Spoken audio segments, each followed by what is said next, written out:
సంతలో సరుకులు అమ్మినట్లు రోడ్డు ప్రక్కనే సంచుల్లో అట్టపెట్టెల్లో పెట్టుకొని మద్యం విక్రయాలు జరుపుతున్నారు.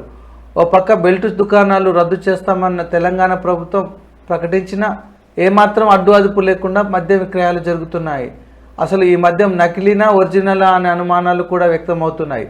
సూర్యాపేట జిల్లా హుజూర్నగర్ నియోజకవర్గం పాలక్వీడు మండలం జనపర్ దర్గాకు సమీపంలో గల దక్కన్ సిమెంట్ ఫ్యాక్టరీ వద్ద రోడ్డు వెంట మహిళలు ఇతరులు బహిరంగంగా మద్యం అమ్మకాలు జరుపుతున్నారు. సంతలో సరుకులు అమ్మినట్లు వివిధ బ్రాండ్ల క్వార్టర్ బాటిల్స్ అమ్ముతున్నారు. ఎక్సైజ్ శాఖ అధికారుల నిర్లక్ష్యానికి ఇది అద్దం పడుతుంది. సంబంధిత అధికారులు తక్షణమే స్పందించి మద్యం అమ్మకాలను అరికట్టాలని పలువురు అభిప్రాయపడుతున్నారు.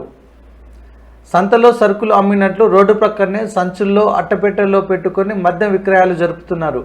ఓ పక్క బెల్ట్ దుకాణాలు రద్దు చేస్తామన్న తెలంగాణ ప్రభుత్వం ప్రకటించినా ఏమాత్రం అడ్డు అదుపు లేకుండా మద్యం విక్రయాలు జరుగుతున్నాయి. అసలు ఈ మద్యం నకిలీనా ఒరిజినలా అనే అనుమానాలు కూడా వ్యక్తమవుతున్నాయి. సూర్యాపేట జిల్లా హుజూర్నగర్ నియోజకవర్గం పాలక్వీడు మండలం జనపర్ దర్గాకు సమీపంలో గల దక్కన్ సిమెంట్ ఫ్యాక్టరీ వద్ద రోడ్డు వెంట మహిళలు ఇతరులు బహిరంగంగా మద్యం అమ్మకాలు జరుపుతున్నారు. సంతలో సరుకులు అమ్మినట్లు వివిధ బ్రాండ్ల క్వార్టర్ బాటిల్స్ అమ్ముతున్నారు. ఎక్సైజ్ శాఖ అధికారుల నిర్లక్ష్యానికి ఇది అద్దం పడుతుంది. సంబంధిత అధికారులు తక్షణమే స్పందించి మద్యం అమ్మకాలను అరికట్టాలని పలువురు అభిప్రాయపడుతున్నారు.